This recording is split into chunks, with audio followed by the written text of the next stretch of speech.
With the No Training Wheels bike training process, you will need to remove the pedals and training wheels from your child's bike. Take time to determine if they have the right bike to learn to ride. Place your child on their bike. Observe whether they are able to place their feet flat on the ground with a slight bend in their legs. If not, adjust their seat. A seat that is even a couple of inches too high can make a big difference. Your child needs a bike that fits their current needs and skill level. A bike they feel very comfortable controlling.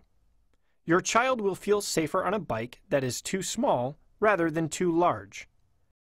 In most cases, you should be able to utilize your child's existing bike.